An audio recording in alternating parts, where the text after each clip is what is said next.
Hey everybody, Jim Crystal with the Home Company here. It's at the end of the journey. You've come all the way to 1 week before closing, and we know your head is spinning with everything that's going on. So what we do at a punch list walkthrough is we get to walk and talk through all the details of your home and make sure you have a great understanding. I'm here today with Heath, one of our superintendents, and he's going to help give you a guide as to what we're doing throughout this process. Hi everybody, I'm Heath. So what we're doing today is just kind of covering what you need to know about your house, making sure we're comfortable with you moving in and you living here and the maintenance you're going to be doing on it. One thing we always do is we cover this book here. We start with a walkthrough list. We cover the same 3 things on that walkthrough every time. We always do drywall repairs, paint repairs, and then touch up clean just to give you nice fresh carpet lines. Beyond that, we add to that list throughout our walkthrough of walking through the house, and then this is what we sign off with next week before you close. A couple things we cover. This is kind of our time to do cosmetics, and also we want to make sure you know utilities need to be turned over to your account on closing day. Cosmetics we find today we're absolutely going to fix. We're going to mark them up, get subs back the next week. That way everything is smooth on closing day. It's really a great time and opportunity to be able to use as much blue and green tape as we can. So a little bit more about this warranty booklet. We do leave this with you. It's what we want to cover on that punch list walkthrough because this is the time for it to be cosmetics when we go through it and make sure everything is touched up and covered. But there's a lot of good content in here about the process. So Heath, tell us a little bit about what we're finding in here. So like we talked about at the walkthrough, that's kind of our time to do cosmetics, and then that week afterwards before sign off. Once we get into warranty, we're really focusing on the functionality of your home. The best contact once you close is the warranty email, warranty@thehomecompany.omaha.com. That's at the bottom of your 60-day and 11-month sheets right here. The way that works is you email in your list. Our service coordinator in the office will schedule one of us out to go over your list with you, make sure we're comfortable with everything, tell you yes or no to your items, and then we'll email the office again and they will schedule a 4-hour window to get all the work done. That way you're not taking a bunch of time off work to get 6 different subs in your house. We do a 60-day follow-up and an 11-month follow-up. Your 60-day is usually kind of some random things like maybe a switch isn't working the way it's supposed to be, or if you're coming in or out of a season, you might have something that needs adjusted as far as drawers and doors. Your 11-month is really your main time to have us kind of get some work done for you for that 1-year warranty. Things that we typically see would be grout cracking in your backsplash. That's just from the separation through the seasons. You can have the same thing in your master shower. We also do settling related drywall at that time. So if you have corner beads that are letting loose or a hairline crack in your ceiling, nail pops are pretty infrequent, but we do see some of those. Along with that, maybe some caulking that needs done inside or outside. That's kind of your typical 11-month list. Another thing we do take care of is settling on the outside. So when we put your foundation in, there's a 3-foot over dig between the dirt and your foundation. So that area is prone to settling. So if you see that you've lived here for a few months, you get a big heavy rain and that drops a little bit, don't be alarmed. That's perfectly normal. If it's over 6 inches, we do take care of that for warranty. What else on? Well, as you can see, we cover as many angles as we can on it. The one key thing to remember is it is a homeowner's responsibility to submit that list. So a good reminder when we do your punch list walkthrough is to set in your calendar what your 60-day date is and what your 11-month date is. Have this in an accessible place where you can fill it out, take a snapshot at picture, and warranty at the Home Company Omaha for that submission. And like Heath described, Warranty Wednesdays is they'd schedule a time to be able to come out and make sure all things are addressed and talked about so you have a good understanding of what we've covered on your punch list date. What's some other stuff that we find in here? So kind of going through the rest of the book here, we have a list of subs that worked in your house. You can always reach out to them if you're between warranty periods or just want to get some work done a little bit faster. We also have a list of numbers here, MUD, OPPD, those are your contacts for, and Black Hills, contacts for your water, electric, gas. We also have the Home Company emergency phone here. So that forwards to one of our cell phones. So please only use that in an emergency. And we always ask in emergency, you call the sub first. But the reason this is there is because every subcontractor has business hours just like any other business. So, you know, if it's 8 o'clock on a Friday and you have a plumbing leak, you want someone to call. So you call the emergency phone, we answer, and we coordinate that work for you. If it's during the week, you can contact the warranty email for just about anything. We can at least give you answers on things. 5-year dry basement warranty, that's a warranty on your waterproofing. Appliances, you contact Ferguson if you need anything taken care of there. Windsor Windows. Then we kind of have some countertop, sink, and floor care for you. It's some good late night reading if you need the ability to be able to relax. Well, that's kind of what we wanted to make sure you're aware of. Let's talk a little bit then about the systems. So we'll go on a journey now to the downstairs. Here we are in the basement, the exciting basement that it is. There's some really important key details that we touch on through. We want to talk about your high efficiency furnace and the other keys that we have here. So Heath, tell us a little bit about those. One thing to keep in mind right when you move in, get a habit of switching these furnace filters out weekly. Right here is how you're going to check that. Always hit the kill switch and give your furnace just a little bit of time for the air to slow down. You don't want to be pulling that filter out and letting dust and debris right back up into your system. All you're going to do is pull this magnet off here, let the airflow slow down. And actually this one's super dirty, so that's something that we're going to need to get changed here.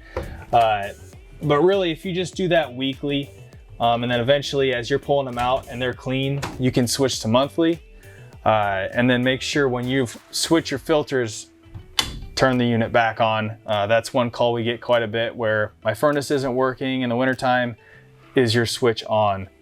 It's a fun play toy for kids. So before you make the call to emergency, whether it is the heating or air that you need, first check and see, one, is that covered? There's another thing to check when you're wondering whether or not it's a heating problem or if it's an at-home problem. What is that?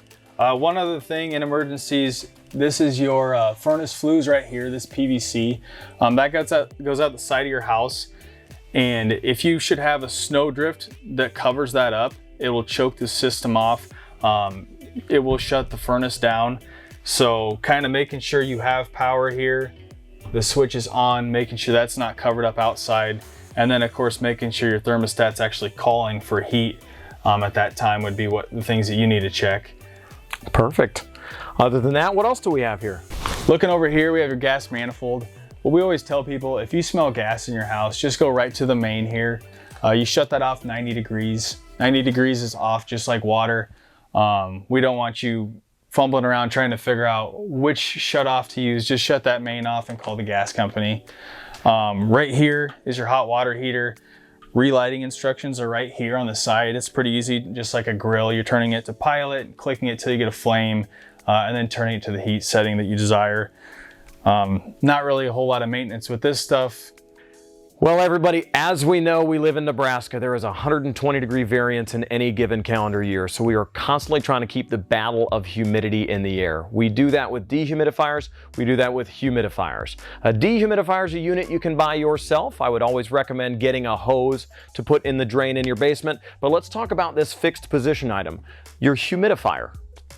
So Jim talked about dehumidifier. That's something you're going to use early spring all the way through fall. Once you get into wintertime, when the air is a lot drier, you might consider adding a humidifier to your furnace. That's just going to help with comfort throughout the winter, and also it's going to be good for your house to not have these massive swings in humidity. The main thing here is right here, there's a damper. Right now we're on winter setting, up here summer setting. So summertime, when you're running that dehumidifier, you're going to have this damper shut and up. During the winter time, you're going to have it with the pipe, so it's actually letting humidity go into the system, and that's going to be great for all of your, your white trim in the house, all the caulking, anything that's going to be separating with the drying out of winter time. When you're changing it from summer to winter, what is that actually doing? So there's a damper just right inside of here that's actually flapping open or closed. Right here it's open, right there it's closed. So that's really it. And then you're going to actually control the level of humidity at your humidistat or thermostat upstairs. So there's actually, you can Google it, or a lot of the humidistats have a graph on it of at what temperature do you have what humidity. The main thing to keep in mind here is you're trying to keep a level humidity through the whole year. So if you're 35 to 45% through the whole year using your dehumidifier and humidifier, that would be absolutely awesome. One thing we always warn people about with these humidifiers, they're great all winter, but when we have that 1 or 2 weeks of negative 10 degrees that we somehow keep having, you have to shut this off and maybe plug that dehumidifier back in. You're gonna see condensation on your windows, and then that can eventually lead to some bigger problems.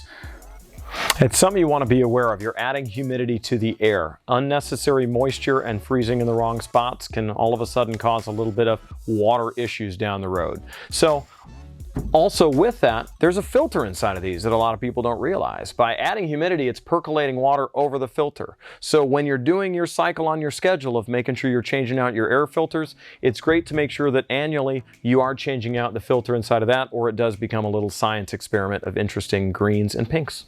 A good time to do that is in the fall, right before going into the season you're gonna actually be using this. One other seasonal thing you might consider, our units come with, on 2 stories, they have dampers here. That way you're not going to every single register to shut airflow off. You're actually dialing this damper down to maybe close a little bit of that air off. This would be actually for the main floor.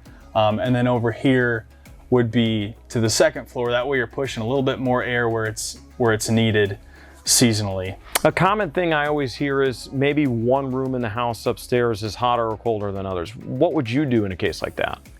One of the first things I always recommend is going to your thermostat and setting the fan to the on setting instead of auto. Most people do auto, but if it's on the on setting, you're always getting some air circulation. So you're not gonna ever get every room to be perfectly balanced, but you're gonna notice instead of having your furnace only turn on when that area around your thermostat's calling, it's gonna be running all the time, and you'll get just a more balanced feel through the whole home. And it being an energy efficient home, you're really not wasting that extra energy. Well, that's some good information to have on here. Let's talk a little bit about some of the other systems. Well, here we are at the electrical panel. Heath, is there anything shocking here that we should know about? Couple things just to keep in mind here. On the new homes, we use arc fault breakers. What that means to you as a homeowner is they're more sensitive. So we always ask that you do a little bit of troubleshooting before you make a call on that. Microwaves are a big one that trip these, but other appliances, like if you have a blender that's tripping these arc fault breakers, one thing you might test is if it's tripping in one side of the kitchen and the other side of the kitchen it's not, that might be something to call for. But if everywhere you plug your appliance in it's tripping, the issue is your appliance. So get rid of it, I guess, if that's the situation. It's a good excuse to buy something new at times, but make sure you at least try it twice before you go out and do so. That really does it for the electrical panel. If you have any other questions with this, contact your licensed electrician. So here we are with your sub pump and your sprinkler system. There's some good details to be aware of because you may or may not have had a sprinkler system before. You might not have had a radon mitigation system, but we did the necessary safety precautions so you can be comfortable long term. Heath, tell us a little bit about what we're looking at. So with the pit and your radon system, there's not a whole lot of maintenance besides maybe over time redoing this silicone if it peels off. Your sump pump is plugged in right here. One thing you always want to make sure of is that this GFI is not tripped here. If it is tripped, you don't have power, and you can have water bubbling up here in a big storm. That's one reason we recommend a battery backup, especially if you're gonna spend that extra money to finish your basement. It's also a good idea before a heavy storm, unplug the float here and just test this pump. You can hear it humming here, so that way you know you're good for that next rain. Tell us a little bit about what a float is. So down inside of your pit, there's a float that's part of the pump. Once the water comes up, it's gonna trigger that pump to pump outside. And the water that's getting in this pump is water that's around your footings. So we have a 4-inch drain tile and then gravel over top, on top of your footings, and that drips down into your sump pump. That way you're not having water sitting up against your foundation. And that float protects to make sure it's not constantly running and gets burnt out. Over here we have your water service. So the main thing to know here is how to shut the water off to your house. So this is right here a shut off to your house. 90 degrees is off. We do have these separated. That way, if you're gone on vacation, you can shut your water off to your house, but leave your sprinkler system on. This is your water meter. You need to send that information to MUD for readings. And then this right here is your water pressure. We tell people just don't touch that. If you think you need to touch it, call a plumber. Other than that, a few key things, like you said, with the water meter, don't let them charge you $65. We'll remind you to come out and take a picture of that. And by the time you see this video, it might have even increased. What is this other pipe then outside of the main shutoff valve? So like I said, this is your house right here. And this is your sprinkler system. So when we're winterizing that, you're actually shutting down the system here. So the first step in winterizing is shutting the main off. And then we're gonna go outside and show you how to open that up. And then you're actually gonna come down here and drain what water is left in this pipe into a bucket for winter. Another thing to be aware of is how to care for brand new sod. If you've never built before, it can seem a little intimidating. We try to make it as easy as possible with a few key details.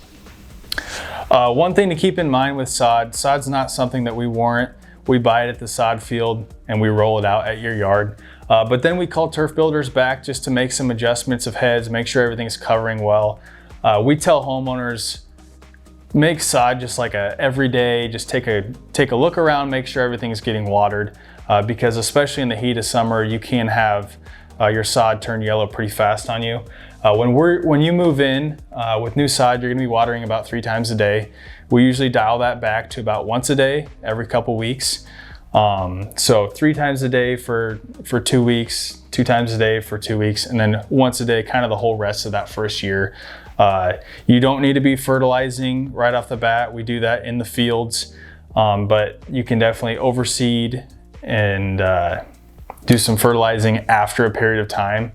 One thing I've seen a lot of or heard in the past too is when you're putting that much water on the sod itself, other things can happen. Like it really shows some of that overdig that we do about the foundation. So talk a little bit about that.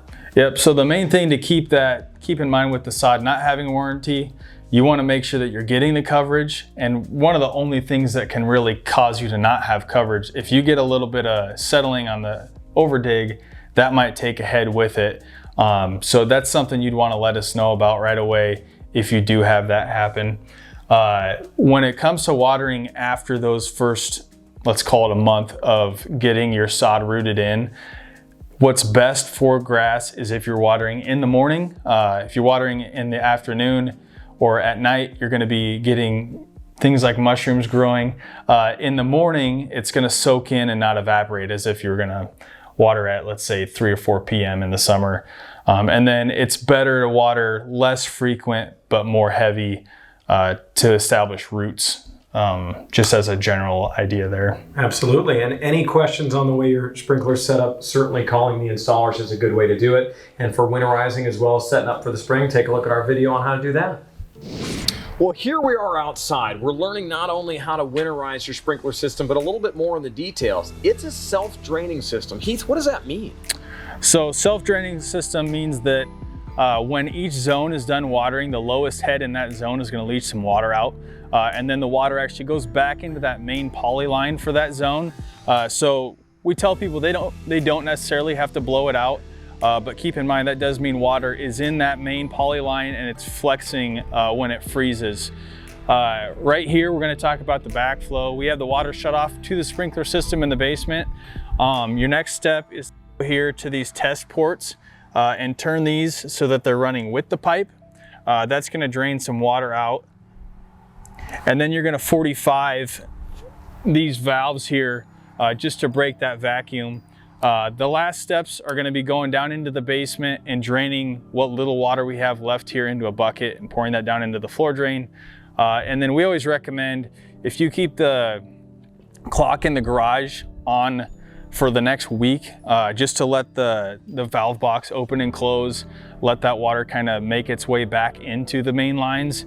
That's something turf builders would recommend. It really looks far more intimidating than it actually is. I mean, just being able to turn those two valves and then twist to a 45, it is literally that simple.